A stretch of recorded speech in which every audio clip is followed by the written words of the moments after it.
what is going on, ladies and gentlemen? Welcome back to the channel. I am Arsenio BJJ, and we are bringing you another BJJ breakdown video, this time featuring my buddy Gio, who is actually a subscriber to the channel, who reached out to me on Instagram and said, you know, he liked the videos and he liked where the channel was going, and he invited me to an open mat. So I got to roll with him, and I decided to film it and bring it to the channel. So with all that out of the way, let's get into the video. Here we are, we're going to slap bump and immediately start going. He's going to try to take a stance that's going to stop me from grabbing the grips that I want, but I've got the 2-on-1 on that sleeve, on his left sleeve right there. I break the grip and I immediately start opening those lapels. Like I say in every video, I'm going to use those lapels eventually, and I just open them up from the beginning. So I did a really bad guard pull right there. I wasn't very fast and wasn't very dedicated to it. Right there, I do a second one that's a little bit better. Now what I want to do is try to wrap that lapel around my leg, but I decide to forego that for something else. So right now I've got a grip on the collar and he's trying to stuff my leg, and what I'm trying to do right here is kind of move that arm and get into a closed guard situation right here. Right here he's going for a half guard, but my leg is able to kind of stop him from completing the half guard, and right here I'm going to pull both his arms right there and get into the closed guard position, which I like to work. So from right here I'm going to get a 2-on-1 on his left arm. As you can see right here, I'm trying to move it across the center line. I thought I had it and I tried to start going for the back, but I wasn't able to. Peep this little hip bump right here.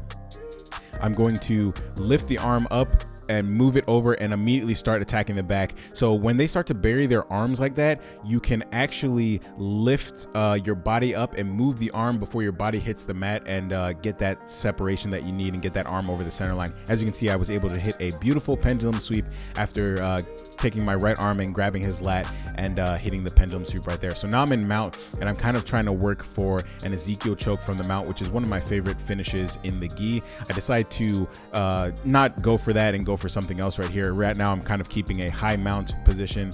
As you can see, I'm making sure he's not able to buck me over and me lose the mount position. So right here, which you can't really see, I was working the Ezekiel on the other side, but I wasn't able to get that choke. Right here he's able to get over to his side, and I kind of float on top of him and get into a technical mount position right here, which is going to lead to the back. So right here I get that figure 4 grip on his right arm, and I start to swing my leg over and try to get the arm bar right here. I'm not able to get it because he had a firm grip on his hands, and he comes up very, very fast. But right here I'm able to get that arm across the center line and hit the pendulum sweep once again. So I was able to get it just because when he rolled me over, his base was broken, and I was able to slide that arm over, climb up to the back, grab the lat, and get the pendulum sweep once again. So here we are.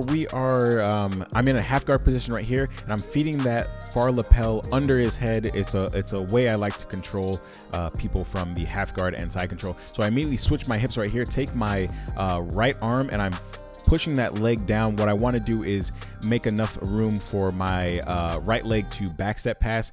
You can go to mount from here, but I want to go to the backstep pass because I like the side control position. Right here I step the foot out and I immediately get into a side control position. If you remember from my Jiu-Jitsu World League video, I don't remember if it actually was the finals, I did the same backstep pass to pass into side control. So it's a pass that I utilize a lot. So right here what I'm trying to do is clear his hip line. I don't want him to be able to frame like he was doing. So as soon as I clear that line, I immediately end up in the over-under, and now it's time to go. Over-under is one of my favorite passes, and I link it a lot to a lot of my passing. So as you can see here, he's doing a good job of keeping my base from initiating the pass. But right here I'm able to sprawl my legs out, walk his leg forward, and then step out and pass into the side control position here. And I immediately start working up the body into the side control here. So what he's doing is he's trying to bring his knees to his chest and initiate the guard. But right here, I'm going to flatten the leg, walk around, and as soon as I clear it, I use my knee to block that hip. If you saw right there, my right knee blocked the hip to solidify the pass position here. So now what I'm going to do is, now that I'm in side control, I'm going to solidify it by adding more control. And the way I like to add more control is by feeding that lapel to the back of the head. But before I do that, I'm going to hop up to knee on belly right here. And my leg wasn't fully sprawled out, but I think I was holding that for 3 seconds, so that does count minus points. Unfortunately, if your knee is flat like it is here and you pop up to knee on belly, that's not considered points. I don't know why that isn't, because your knee is still on the belly. It doesn't matter what the other leg is doing, but those are the rules. So here I decide to switch over to mount, and I'm trying to isolate that arm. I use my head as a feeler, and when it crosses over, that's when I wanted to push it down and start getting the Americana right there, but he was able to roll to the back, but I decided to float on top of him and start solidifying the back position here. So as you can see, we're gonna roll, and I'm going to use my left arm to grab that arm right there, block it, and lock my legs, which you're not supposed to do. And I'm trying to go for the bow and arrow, but the timer ran out, and that, ladies and gentlemen, is the end of the roll.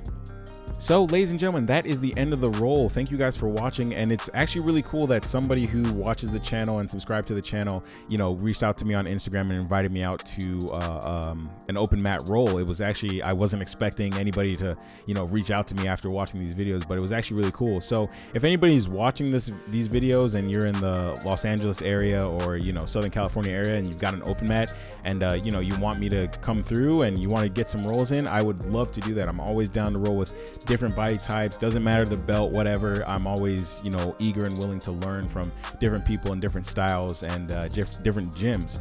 So with all that out of the way, let's add a few takeaways. Again, the crossing of the feet in the back take. I trapped his arm, so I was pretty much safe, but that's not something you should be doing. Don't cross your legs so far low on the body that he can bring his leg over and ankle lock you. Again, that was featured in other video. This one was actually recorded before that one, so I'm definitely gonna stop making those types of mistakes. But I felt that the choke was in pretty deep, so I wasn't too worried. But again, don't do that from the back.